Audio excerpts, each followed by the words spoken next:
12월 첫째 주일 맞이했습니다.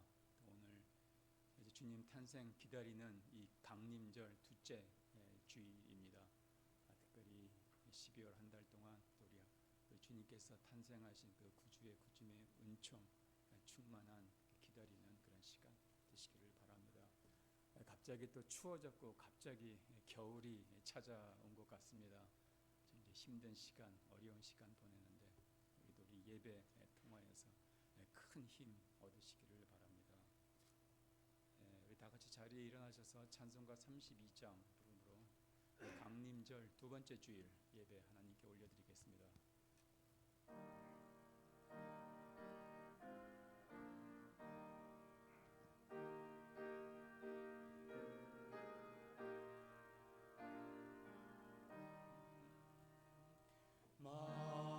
만유의 주제 존귀하신 예수 사랑이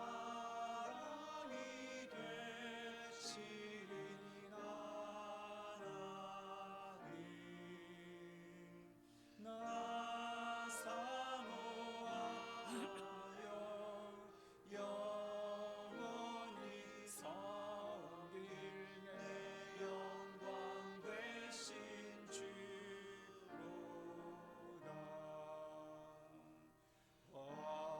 화려한 동산 유성한 저수로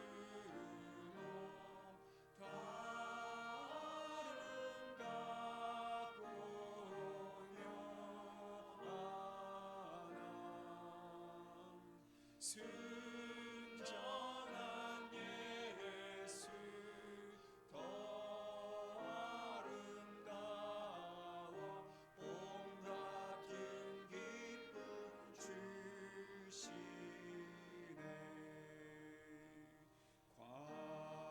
광명한 해와 명랑한 저 달빛 수많은 별들 빛나냐 주 예수 빛은 더 찬란하여 참 비교할 수 없도다. 아멘. 교독문 116번입니다. 구주 강림 두 번째 말씀 함께 교독하겠습니다. 이새의 줄기에서 한 싹이 나며 그 뿌리에서 한 가지가 나서 결실할 것이요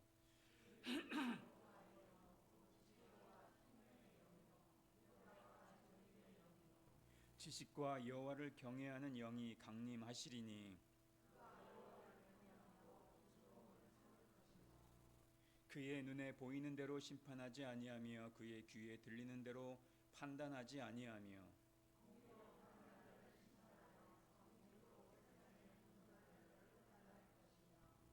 그의 입에 막대기로 세상을 치며 그의 입술의 기운으로 악인을 죽일 것이며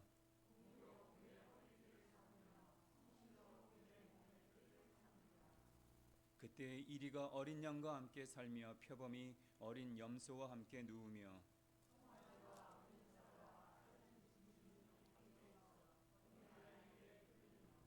암소와 곰이 함께 먹으며 그것들의 새끼가 함께 엎드리며 사자가 소처럼 풀을 먹을 것이며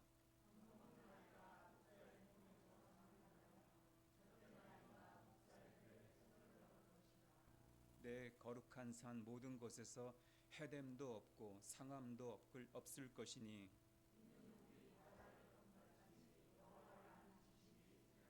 충만할 것이니라. 그날에 이새의 뿌리에서 한 싹이 나서 만민의 기치로 설 것이요 열방이 그에게로 돌아오리니 그가 거한 곳이 영화로우리다. 아멘. 하나님, 어둡고 이 낮은 척박한 이곳에 우리 주님 또 찾아오셔서 구주 탄생을 알리시고 우리에게 구원의 은총을 주신 우리 하나님, 우리 주님 사모하며 주의 거룩한 거룩의 은총 사모하며 들리는 예배 드리는 예배 되게 하옵소서. 이 땅에 찾아오신 우리 주님 또 기다리며 예배하였던 것처럼 이제 주님 다시 오시는 그날까지 또 이 날 지키며 또 하나님의 거룩한 무리로 서가게 하여 주옵소서. 여호와의 영, 지혜와 총명의 영, 모략과 재능의 영, 여호와를 경외하는 영으로 또 함께 임재하여 주옵소서. 우리 마른 땅에 샘물 흐르게 하시며 또 광야와 같은 곳에 또 시냇물 흐르게 하시는 하나님, 오늘 주 앞에 나와 예배 드릴 때 우리 하나님께서 베풀어 주시는 또 생명의 양식 또 먹고 또 영원히 목마르지 않은 물로 우리 하나님이 채워 주시는 은혜로 가득 넘치게 하여 주옵소서.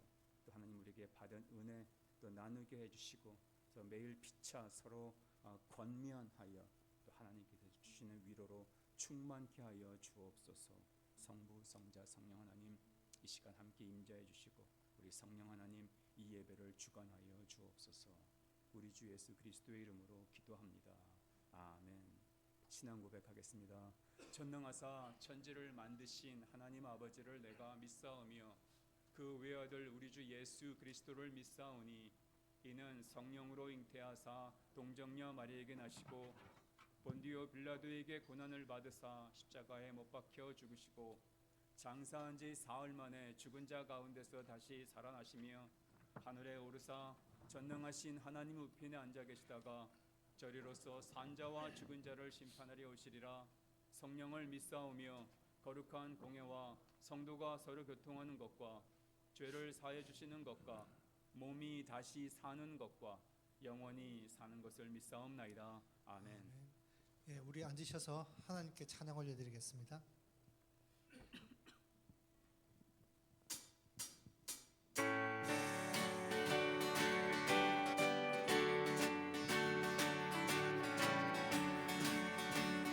주 하나님 넓고 큰 은혜는 저 큰 바다보다 깊다. 너도 딴줄을 흘러 깊은 대로 저 한가운데 가보라. 언덕을 떠나서 장파에 뱉기워 내 주 예수 은혜의 바다로 내 마음껏 들어가라. 왜 너 인생은 언제나 거기서 저 큰 바다 물결 보고 그님 모르는 깊은 바다 속을 한번 헤아려 한보라. 언덕을 떠나서 장파에 뱉기워 내 주 예수 은혜의 바다로 내 마음껏 들어가라. 많은 사람이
십자가에서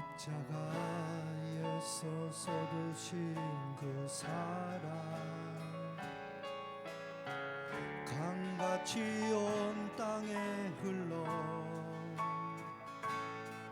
각 나라와 족속 백성방언에서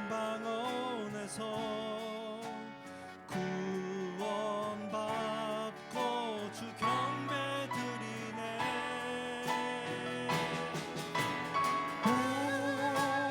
구원하심이 보좌에 앉으신 우리 하나님과 어린 양께 있도다. 구원하심이 보좌에 앉으신 우리 하나님과 어린 양께 있도다. 구원하심이 구원하심이 보좌에 앉으신 우리 하나님과 어린 양께 있도다. 구원하심이 보좌에 앉으신 우리 하나님과 어린 양께 있도다.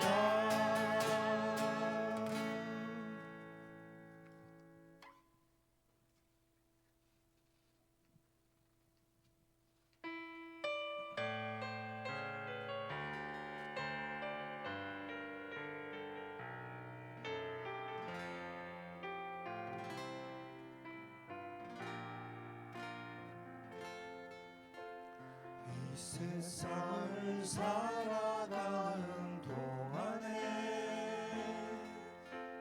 나의 힘을 의지할 수 없으니 기도하고 낙심하지 말 것은 주께서 참 기쁨이 되심이라. 하나님의 꿈이 나의 비전이 되고 예수님의 성품이 나의 인격이 되고 성령님의 권능이 나의 능력이 되길 원하고 바라고 기도합니다. 이 세상을 살아가는 동안에 이 세상을 살아가는 동안에 나의 힘을 의지할 수 없으니 기도하고 낙심하지 말 것은 주께서 참 기쁨이 되심이라. 주의 길을 걸어가는 동안에 주의 길을 걸어가는 동안에 세상에 것 의지할 수 없으니 감사하고 낙심하지 말 것은 주께서 참 기쁨이 되심이라. 하나님의 꿈이 나의 비전이 되고 예수님의 성품이 나의 인격이 되고 성령님의 권능이 나의 능력이 되길 원하고 바라고 기도합니다. 내가 지금까지 지내온 것은 주의 은혜라. 주의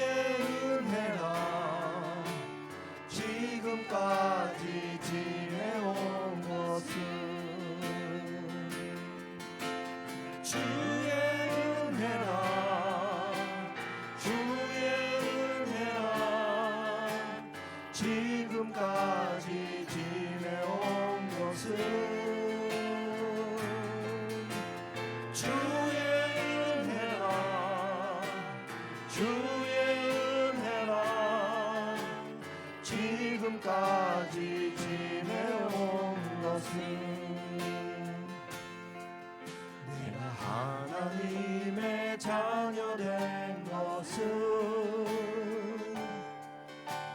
주의 은혜라 주의 은혜라 하나님의 자녀 된 것은 주의 은혜라 주의 은혜라 하나님의 자녀 된 것은 주의 은혜라 주의 은혜라 하나님의 자녀 된 것은 내가 이 자리에 서 있는 것은 주의 은혜라 주의 은혜라 이 자리에 서 있는 것은 주의 은혜라 주의 은혜라 이 자리에 서 있는 것은 주의 은혜라 주의 은혜라 이 자리에 서 있는 것은 주의 은혜라 주의 은혜라 주의 은혜라 이 자리에 서 있는 것은 주의 은혜라 주의 은혜라 이 자리에 서 있는 것은 이 시간에 기도하실 때에 이 모든 것 주의 은혜입니다. 고백하는 시간 되었으면 좋겠습니다. 지금까지 지내온 것 주님의 은혜고 우리 하나님의 자녀된 것 주님의 은혜고 오늘 내가 이 자리에 선 것도 주님의 은혜입니다. 이제 2025년 한 달 남은 또 이 시간 기간 우리 주님의 은혜로 살아가게 하여 주옵소서.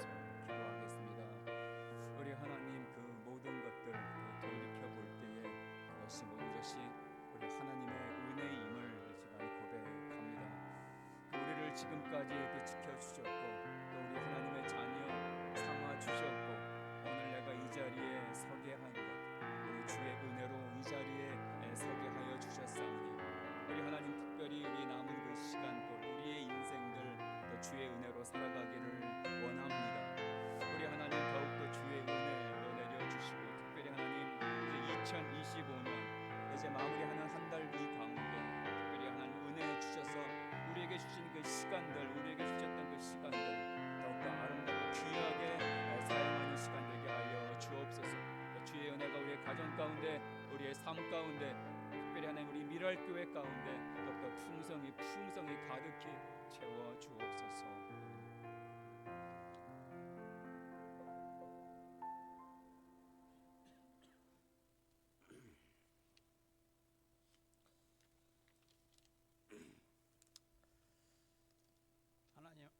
하나님 아버지 하나님께 주신 은혜와 사랑에 감사를 드립니다. 또 은혜 가운데 저희들이 살아갈 수 있도록 도우셔서 오늘 이와 같이 가장 귀한 예배의 자리에 모이게 하심을 또한 감사를 드립니다. 저희의 심령이 오직 주님만을 향하여 온전한 예배를 드릴 수 있도록 저희를 지켜주시옵소서. 지난 한 주간도 저희에게 주원 같은 많은 죄들이 있사오나 오직 주님의 보혈로 씻어주시고 깨끗게 하여 주시옵소서.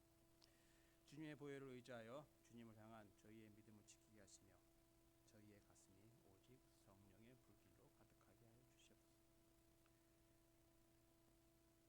또한 저희들에게 하나님께서 예비하신 목사님을 보내주셔서 저희 미랄교회가 이 세상의 빛과 소금의 역할을 감당하게 하시며 그리스도의 향기를 풍기는 하나님께 칭찬받는 아름다운 교회가 되게 하여 주시옵소서.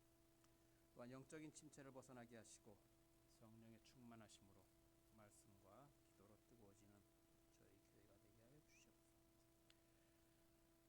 이 시간에도 먼 타국 땅에서 전도하시는 저희 선교사님들을 축복하여 주시고 또 힘들고 지칠지라도 오직 주님 손길만 바라보게 하시며 그들의 자녀들을 축복하셔서 어떤 환경에서든지 어려움 당치 않게 하시고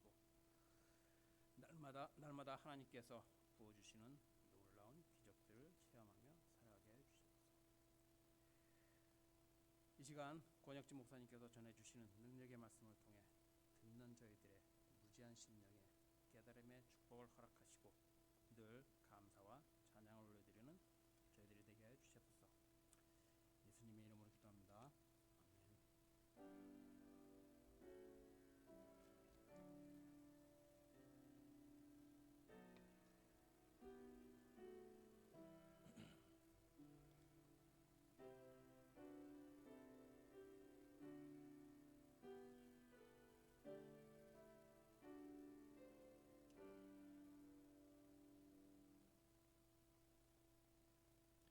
베드로전서 3장 13절에서 17절까지의 말씀입니다. 또 너희가 열심으로 선을 행하면 누가 너희를 해하리요? 그러나 의를 위하여 고난을 받으면 복 있는 자니 그들이 두려워하는 것을 두려워하지 말며 근심하지 말고 너희 마음에 그리스도를 주로 삼아 거룩하게 하고 너희 속에 있는 소망에 관한 이유를 묻는 자에게는 대답할 것을 항상 준비하되 온유와 두려움으로 하고 선한 양심을 가지라. 이는 그리스도 안에 있는 너희의 선행을 욕하는 자들로 그 비방하는 일에 부끄러움을 당하게 하려 함이라. 선을 행함으로 고난 받는 것이 하나님의 뜻일진데 악을 행함으로 고난 받는 것보다 나으리라.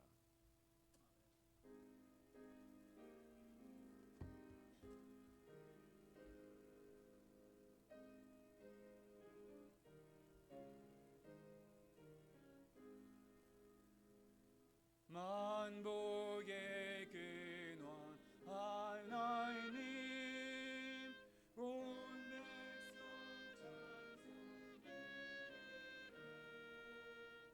저 천사여 찬송하세 찬송 성부 성자 성령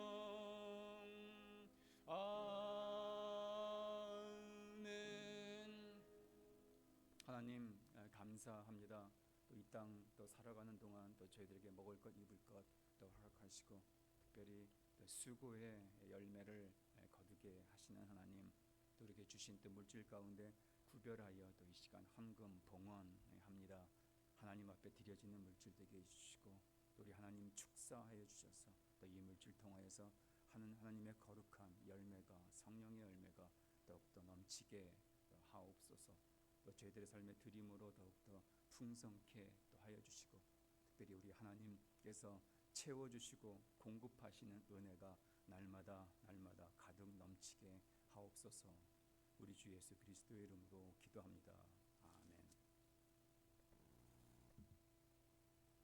함께 교회 표어 낭독하겠습니다. 오직 오늘이라 일컫는 동안에 매일 피차 권면하여 너희 중에 누구든지 죄의 유혹으로 완고하게 되지 않도록 하라. 아멘.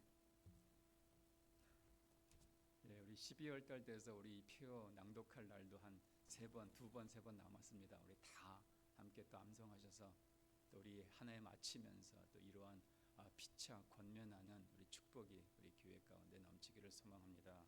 아멘. 예, 오늘 말씀 우리 나그네의 삶 두 번째로 선한 양심에 대해서 말씀 나누겠습니다. 켄트 키스라고 하는 작가가 있는데 그가 쓴 글을 먼저 좀 소개해드리겠습니다. Anyway, the Paradoxical Commandments라고 하는 건데 그가 하버드를 나왔는데 하버드 다닐 때 인생을 사는 게 어떤 게 가장 바람직한 모습인가 나름 규칙을 좀 정해놨었는데 그 규칙을 정해놓은 것을 나중에 그 마더 테레사 수녀님이 인용을 하면서 좀 많이들 알려져가지고 그가 또 거기서 좀 아이디어를 더 해서 좀 책까지 만들어낸 것입니다. 그러니까 anyway, 그럼에도 불구하고 패러독시컬, 역설적인 이 땅 살아가면서 지켜야 될 명령이 무엇인가? 10가지를 정해놨는데 제가 그 중에 몇 가지만 좀 읽어드리겠습니다. 사람들은 불합리하고 자기중심적이다. 그럼에도 불구하고 사랑하라. 선을 행하면 숨은 의도가 있다고 비난받을 수 있다. 그럼에도 불구하고 선을 행하라. 오늘 한 선행은 내일 잊혀질 수 있다. 그럼에도 불구하고 선을 행하라. 정직과 솔직함은 당신을 공격받게 할 수 있다. 그럼에도 불구하고 정직하라. 최상의 것을 세상에 내줘도 부족할지 모른다. 그럼에도 불구하고 최상의 것을 세상에 내주어라 하는 그런 역설적인 명령이라고 그가 설명을 했는데, 우리 세상은 불합리하고 모순적이고 모두가 자기중심적이지만은 그러나 선을 행하라. 모욕받고 욕받고 저렇게 큰 고통을 겪을지라도 그러나 선을 행하라. 그 이유가 뭐냐면은 그나마 이렇게 선을 행할 때 우리의 삶의 인간관계에서의 의미를 좀 더 알 수 있다는 것입니다. 세상이 불합리하고 모두가 자기중심적으로 살지만은 그러나 착하게 내 것을 내어줄 때 나름 의미를 또 알게 되고, 비방하고 욕하지만은 그러나 내가 선대할 때 나름의 살아가는 의미를 좀 더 알 수 있기 때문에 그럼에도 불구하고 선을 행하라 이렇게 얘기를 합니다. 사실 우리가 알지 모르게 알지도 모르게 내가 무언가를 선행을 베풀 때 나름 의미가 있습니다. 얼마 전에 저희 사는 집 앞에서 좀 사고가 하나 났는데 새벽 4시였습니다. 뭔가 쾅 하고 부딪히는 소리가 들렸습니다. 그래서 저는 우리 집에 있는 나무가 쓰러져서 우리 차가 고장 났나 해서 잠깐 나가서 봤더니 저희 집은 멀쩡해서 참 다행이다 하는 생각을 듣는데, 멀리서 반짝반짝 빛나는 그런 불빛이 있어서 누군가가 이 앞에 있는 바위를 치고 사고가 났구나. 어떡하나, 나가봐야 되나. 우리 집은 괜찮으니까 가만히 있으려고 했는데 그래도 한번 나가봐야지 해서 갔습니다. 혼자 가기 겁나서 아내 깨워서 같이 갔습니다. 플래시를 갔더니 탕 박아가지고 완전 차가 박살이 나고, 근데 저보다도 먼저 저기 멀리 있는 이웃이 먼저 나와서 그 운전자를 또 살피고 이제 전화 걸어서 911 연락해서 경찰 오게 하고, 그 사람 상태가 어떤지 좀 보고, 보니까 굉장히 크게 다치지는 않았는데 여기저기 아프다고 하고 잘 움직이지를 못하고, 그래서 저는 집에 가서 물 한 병 갖고 와서 좀 마시고 진정시키고, 그러다가 얼마 안 있다가 이제 경찰이 오고 그 운전자의 아내가 와서 다 해결되고 돌려갔던 일이 있습니다.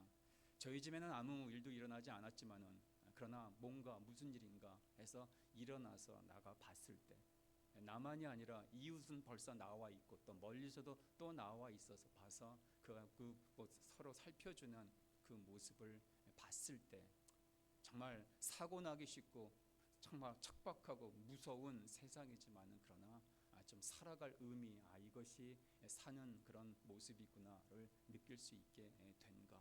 바로 그럼에도 불구하고 선을 행하라라고 얘기를 하는데, 오늘 말씀은 그럼에도 불구하고 선을 행하되 거기서 한 걸음 더 나가서 선을 행하되 선을 행해서 고난을 받는다면은 어떻게 할 것인가? 선을 행하는 건 당연하지만은 그러나 이 선을 행해서 고난까지 받는다라면은 그래도 선을 행할 수 있겠는가? 여기서 질문을 하고 있습니다. 오늘 말씀 13절 14절 한번 말씀 보겠습니다. 이렇게 얘기합니다. 너희가 열심으로 선을 행하면 누가 너희를 헤아리요?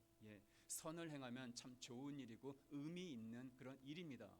근데 그러나 의를 위하여 고난을 받으면은, 정말 선행을 해서 고난을 받는다라면은, 고난을 받음에도 불구하고 선을 행할 수 있다라면은 근데 그것이 복이 있다 이렇게 얘기를 합니다. 지난주에 말씀에 우리가 세상 밖에서 좀 해야 될 그런 모습이 있고 우리가 안에서 해야 할 모습이 있다는 걸 두 가지를 나눴습니다. 세상 밖에서는 선행, 그럼에도 불구하고 선을 하는 그 모습. 근데 안에서는 이 선한 대응, 즉 욕을 욕으로, 악을 악으로 갚지 않는 그 모습을 살아갈 때 어떻다고 했었습니까? 그렇게 살아갈 때 하나님의 복을 드러내는 일이다, 이렇게 얘기를 했는데, 근데 더 나아가서 우리가 선을 행할 때 고난을 받을지라도 이 고난을 받는 것까지 내가 선을 행한다라면은 이것이 복이 있다, 이렇게 얘기를 합니다. 아니, 요즘 세상이 어떤 세상인데 착하게 바르게만 살아가면 되겠는가? 이런 말이 있죠. 남한테 베푸는 그 호의. 근데 호의가 많아지면은 호구가 된다라는 그런 말이 있어서 정말 선을 행하는 것은 참 쉽지가 않은데, 그럼에도 불구하고 선을 행하고 또 더 나아가서 그 선을 행해서 고난까지 받을지라도 그것이 받는다라면 하나님의 복이고, 그리고 오늘 맨 마지막에 말씀을 보면은 선을 행함으로 고난받는 것이 하나님의 뜻일진대라고 얘기를 하면서 선을 행해서 고난받는 그 자리까지 들어가기를 오늘 이 베드로 전서 말씀은 우리 나그네들한테 지금 권고하고 있습니다. 이것이 바로 나그네의 삶 두 번째 모습인데, 근데 여러분, 이 의를 위해서 고난을 받고 정말 고난을 받을지라도 선을 행하는 이 모습은 그냥 될 수 있는 것이 아니라 이것은 우리가 선한 양심을 가질 때 이것이 가능하다라고 오늘 말씀은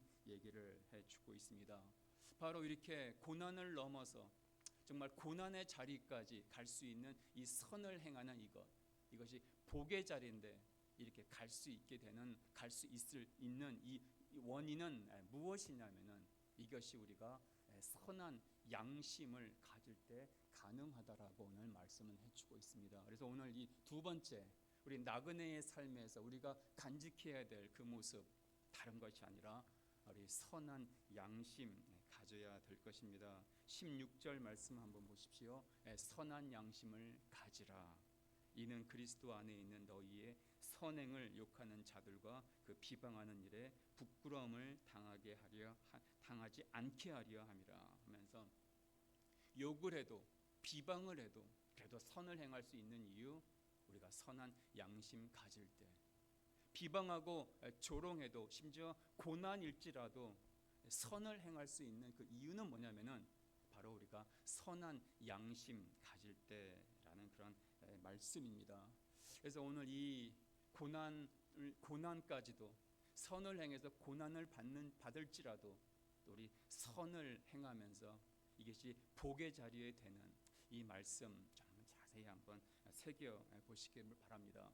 그러니까 모든 원인은 할 수 있게 되는 것은 양심, 선한 양심입니다. 먼저 양심이라는 말 좀 한번 살펴보겠습니다.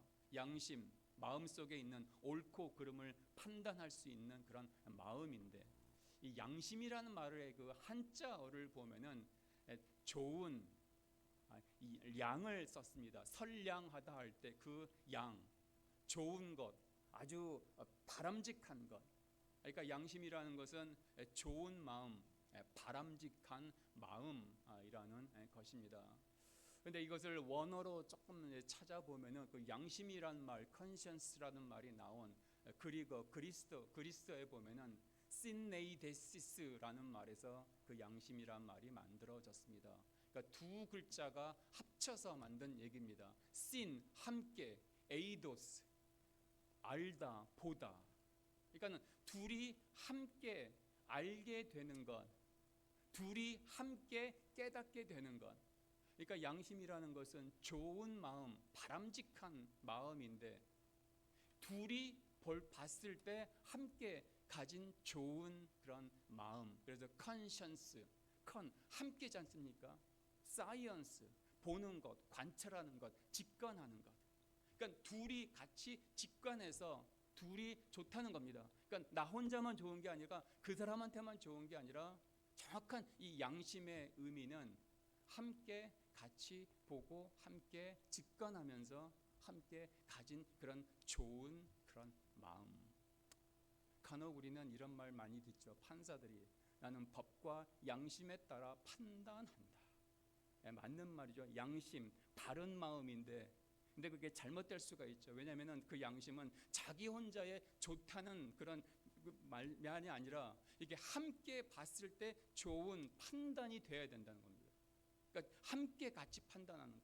내가 보기에도 합당하고 피해자가 봤을 때도 합당하고 가해자가 봤을 때도 합당한 그런 판결, 그것이 가질 때 정확한 양심이라는 겁니다. 우리 그 한국에서 가장 큰 문제가 됐던 그 세월호 사건을 보면은 거기서 가장 이제 문제 시발점이 된 게 그 세월호가 이렇게 그 침몰할 때 다 죽은 게 아니라 그 선장과 승무원들이 도망쳐 나왔죠. 그래서 그 비난의 대상이 되었고 거기서 사실 그 모든 비극이 시작될 수 있을 정도로 그들은 많은 비난을 받았습니다. 근데 간혹 잘 한번 생각해 보시면은 그 선장과 승무원들이 도망쳐 나왔는데 그 도망쳐 나온 그 모습을 보면은 그게 정말 그렇게 그 사람들만 요구를 할 수 있겠는가 하는 생각이 듭니다. 물론 배가 침몰했기 때문에 그 책임을 다하지 못한 문제가 있어서 비난을 받는데, 근데 배가 침몰하고 이제 배가 완전히 가라앉는 그 상황에서 아무리 선장이라 할지라도 아무리 승무원이라 할지라도 살 길이 있으면은 이렇게 도망쳐 탈출하는 그 모습 그 자체를 어떻게 그것이 잘못됐다 할 수가 있겠습니까? 살아야 됐기 때문에 도망쳐 나올 수밖에 없는 것. 자, 법적으로 도덕적으로 비난을 할 수가 있지만은 그러나 죽지 않고 살아나겠다고 해서 발버둥 쳐서 나온 그 자체는 비난을 할 수가 없습니다. 예를 들면은 지금 밖에서 불이 났습니다. 저기서 뭐 화염이 옵니다.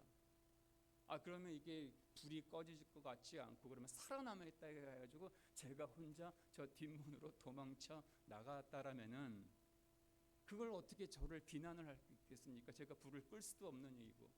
근데 물론 저쪽에 애들이 있어서 걔들을 구출해야 되겠지만은 구출할 수 없는 그런 상황이고 여기까지 불이 번질 것 같으면은 나 혼자라도 좀 빠져나가야 되겠다고 해서 빠져나간 것, 살고자 했던 것, 감히 비난을 할 수 없는데, 그래서 그걸 잘못했다고 할 수 없는데, 근데 우리 세상에는 그렇게 구출할 수 없어서 어쩔 수 없어 살기 위해서 도망치는 사람도 있지만은, 그러나 배가 침몰할 때 그럴 경우에도 도망가지 않고 그 물속으로 뛰어드는 사람들이 있습니다. 우리는 그런 사람을 가리켜서 의인이라고 합니다. 그러니까 특별히 대단해서가 아니라 자기는 살고 싶지만은 그러나 안에 있는 사람이 어쩔 수가 없어서 자기 살 것 포기하고 들어가서 있는 사람 구해서 다 살게 하기도 하고, 어쩔 경우에는 구하지도 못하고 자기도 죽게 되고 자기도 죽는 걸 뻔히 알면서 그 물로 불길로 뛰어드는 그런 사람들이 있다는 겁니다. 왜 그런 사람이 그런 행동을 가질 수 있는가? 양심이라는 겁니다. 선장이 도망간 것 법적으로 아무 문제가 없습니다. 내가 뭘 잘못했냐 따질 수 있습니다. 도덕적으로도 그는 떳떳할 수 있습니다. 나는 할 바 다 했다. 양심으로도 그는 내 양심상 나는 어쩔 수 없이 도망쳤다. 근데 그거는 잘못된 양심이죠. 어떤 양심입니까? 이 양심은 내가 옳고 내가 발라서 행동하는 그게 양심이 아니라 함께 같이 갖는 그런 좋은 마음. 내가 살아야 되겠으면 안에 있는 사람도 살아야 될 것이고, 내가 다시 살고 싶으면 안에 있는 사람도 같이 살아야 되는 그 모습, 그것이 바로 양심이란 말이고, 그게 바로 선한 양심이라는 겁니다. 즉 함께 볼 수 있는 그 선한 양심. 자, 그렇다면 여러분, 함께 누구와 같이 보는 게 이게 선한 양심이겠습니까? 여기서 이 함께 보다라는 그 말 속에서 이 선한 양심은 하나님과 같이 보는 겁니다. 그러니까 하나님과 같은 마음에서 볼 때 같이 하나님과 내가 보기 좋은 그런 참된 마음을 가리켜서 선한 양심이라는 겁니다. 나 나름대로 내 양심을 주장할 수 있습니다. 내가 사람들 앞에 얼마나 옳은가 나름대로 가질 수 있죠. 근데 그게 아니라 하나님 앞에서 내가 옳은가를 판단하는 것, 이것이 선한 양심이라는 얘기고, 이 선한 양심이 우리로 하여금 고난에도 불구하고 선을 행할 수 있는 능력을 가져다 주는 것이고, 그래서 바로 오늘 성경에서는 이러한 선한 양심을 가지라. 그냥 나 혼자 판단해서 내가 좋다는 그런 양심이 아니라 하나님과 함께 갖는 그런 좋은 바람직한 그 마음, 하나님 앞에서 정말 바른 마음, 정말 하나님 앞에서 이게 옳다고 생각되는 그 마음, 그 양심, 그 선한 양심. 그래서 우리 예수님이 대표적인 케이스시죠. 예수님이 이 선한 양심을 가졌습니다. 예수님이 살아생전에 아픈 자들, 병자들 많이 고치셨습니다. 선을 행하셨습니다. 근데 그것을 넘어서 고난이라고 하는 자리까지 나가셨습니다. 왜냐하면 선한 양심, 하나님과 함께 보는 합당한 보기 좋은 마음을 가졌기 때문에, 하나님 앞에서 옳은 그런 판단을 가졌기 때문에 고난까지도 담당하셨고, 그것을 아무 문제 없이 온유함으로 두렵지 않고 그 일을 감당해 나가셨다는 겁니다. 그래서 바로 이 선한 양심은 우리로 하여금 하나님 앞에서 옳게 살게 하고 하나님을 향해 찾아가게 합니다. 그렇다면 이 선한 양심은 이렇게 만들어지는 겁니다. 우리 보통 양심에 대해서 많다, 적다라고 얘기를 하지 않죠. 그냥 단지 딱 얘기를 하죠. 양심이 있냐 없냐. 그러니까는 이 양심이 죽었냐 살았냐라고 판단을 합니다. 때문에 이 선한 양심은 살아난 그런 양심, 살아있는 양심, 내 마음에 간직한 그런 양심. 자, 이 선한 양심은 어떻게 만들어지는지 오늘 그 말씀 보면은 그 뒷부분은 읽지 않았지만은 노아 홍수를 얘기하면서 그 선한 양심에 대해서 설명을 합니다. 노아가 방주를 지었습니다. 근데 쉽지 않은 방주였었습니다. 비난과 조롱과 회방 가운데 방주를 지었습니다. 근데 짓는 동안 고민했을 겁니다. 이게 맞는 일인가? 이걸 내가 꼭 해야 되는 일인가? 근데 어떻게 됐습니까? 홍수가 났죠. 하나님이 물을 하늘에서 땅에서 넘치게 해줬죠. 그래서 그 물 때문에 노아와 식구들은 구원을 받았습니다. 그 말의 의미는 뭐냐면 그 물 때문에 노아는 알게 됐습니다. 이것이 하나님 앞에 바로 산 모습이었구나. 그러니까 이 물로 인해서 그는 구원을 받았고 그의 마음은 선한 양심을 갖게 되었고, 그래서 그가 알게 된 것이 바로 하나님 앞에 옳은 것, 내가 여태까지 방주 졌던 것 옳은 일이었구나. 내가 사람의 조롱에도 불구하고 회방에도 불구하고 그래도 내가 방주 진 것은 이것은 선한 일이었구나라는 것을 알게 됐다는 겁니다. 그 홍수 때 내린 그 물, 그것을 뭐로 또 표현하냐면 그 물을 예수님의 보혈의 피로 그걸 상징한다고 얘기합니다. 자, 물이 바로 노아를 구원하셨듯이 했듯이 우리 예수님의 피로 우리를 구원합니다. 그래서 만드신 것이 있습니다. 그것이 바로 선한 양심이라는 겁니다.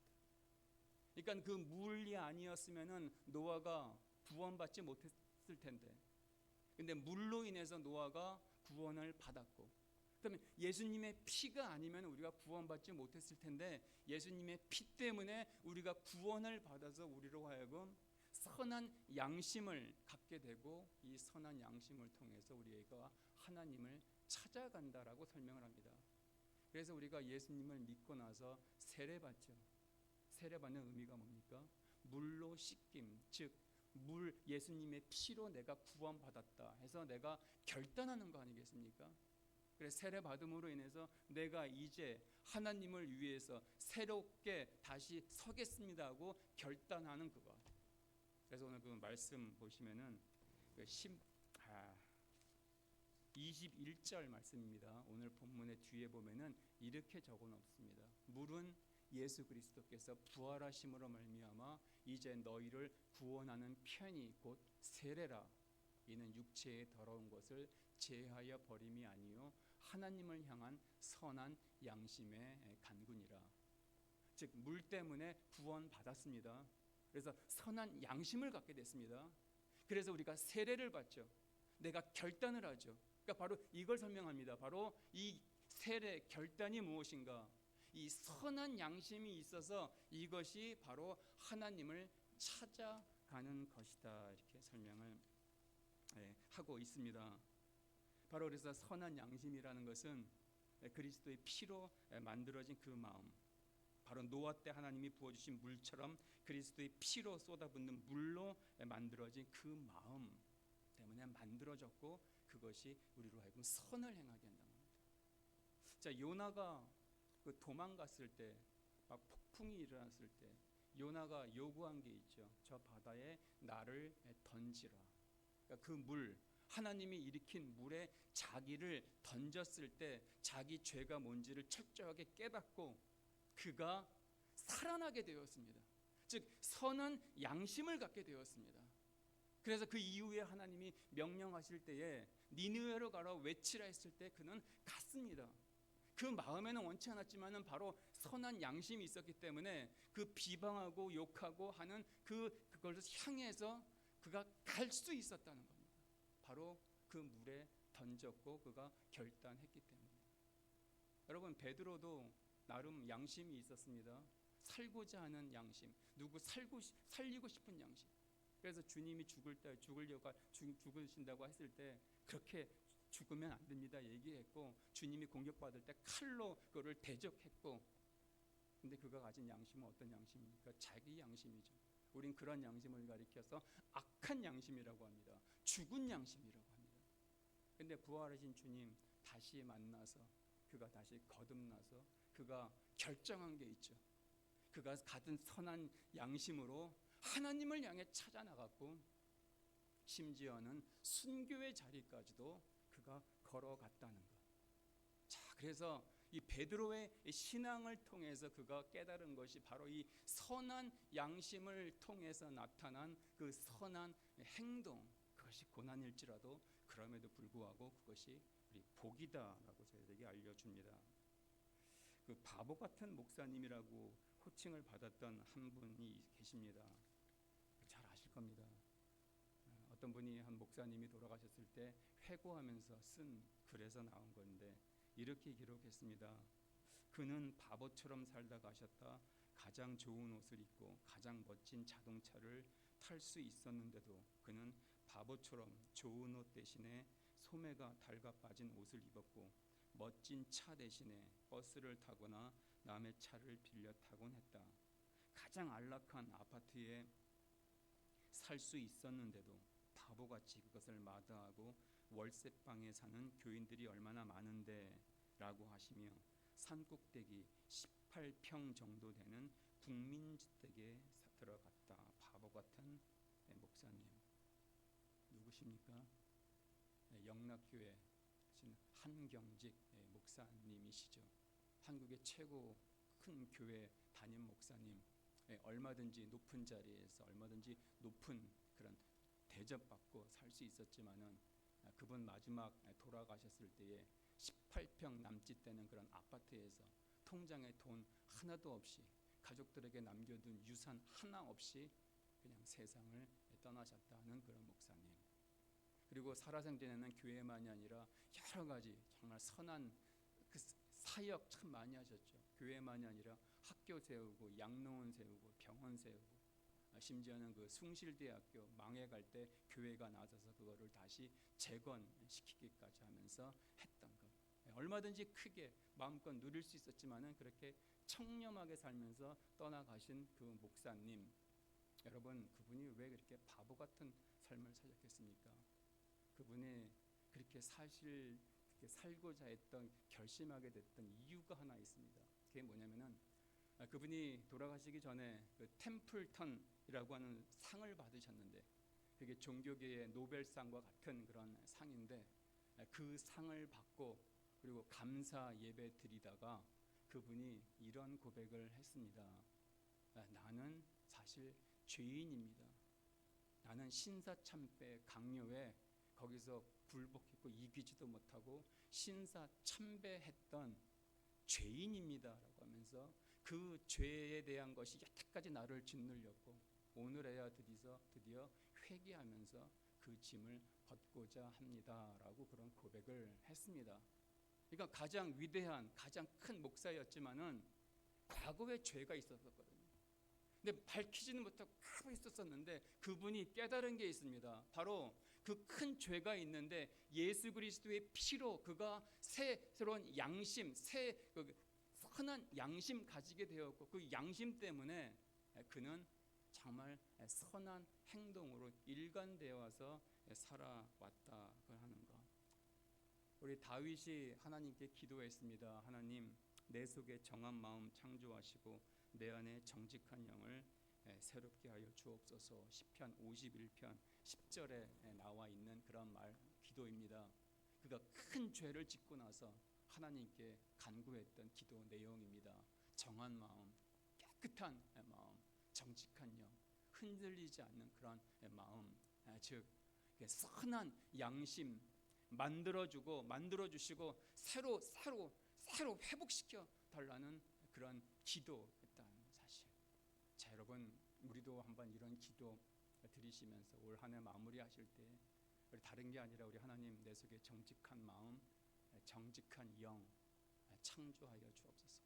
여러분, 우리 안에 이미 만들어 놓으셨습니다. 그럼 우리는 이제는 결단만 하면 됩니다. 내가 예수 믿고 세례 받듯이 이제 그 선한 영, 선한 그런 그 양심 만들어 놓으셨기 때문에 결단만 하면 됩니다. 노아가 방주 짓는 일은 굉장히 힘든 고난이었습니다. 근데 그 고난이 그와 그의 식구들을 구원했습니다. 여러분, 우리가 선한 양심 따라서 사는 건 참 힘든 고난입니다. 그런데 그 고난이 오늘 말씀은 우리에게 복이 있다 이렇게 얘기를 하십니다. 자, 여러분, 이러한 복, 고난, 선한 양심 통해서 선한 행실을 이루는 가운데 주시는 그 복 누리시는 저와 여러분 되시기를 소원합니다. 기도하겠습니다.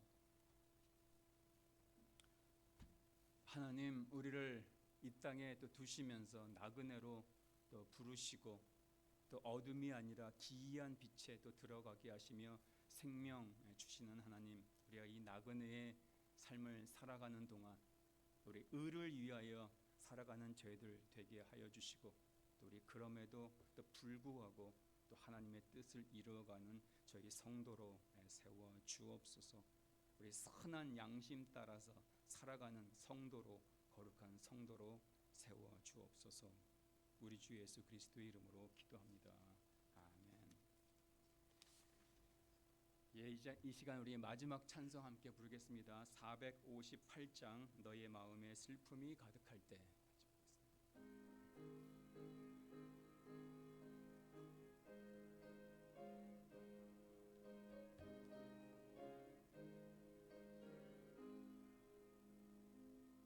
너의 마음에 슬픔 가득할 때 주가 위로해 주시리라. 아침에 같이 빛나는 마음으로 너 십자가 지고 가라. 참 기쁜 마음으로 십자가 지고 가라. 내가 기쁘게 십자가 지고 가면 내 마음이 위로받네. 때를 따라서 주시는 은혜로서 가란 심령의 힘을 얻고 주가 언약한 말씀을 기억하고 넌 십자가 지고 가라. 참 기쁜 마음으로 십자가 지고 가라. 내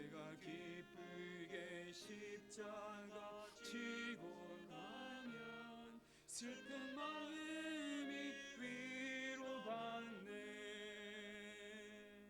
내가 맡은 일 성실히 행할 때에 주님 앞에서 상 받으리. 주가 베푸신 은혜를 감사하며 너 십자가 지고 가라. 참 기쁜 마음으로 십자가 지고 가라. 내가 기쁘게 십자가 지고 가며 슬픈 마음이 위로받네.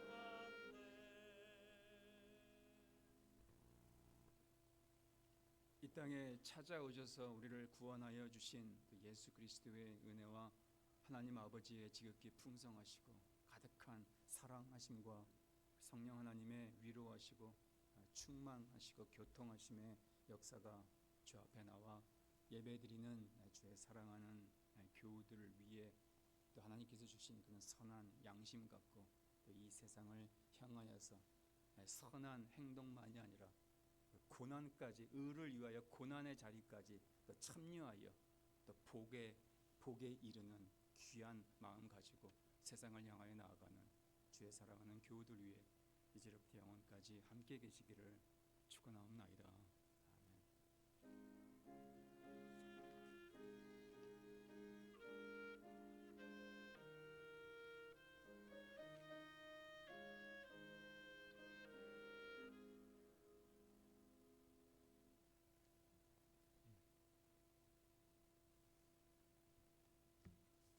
예배 마쳤습니다.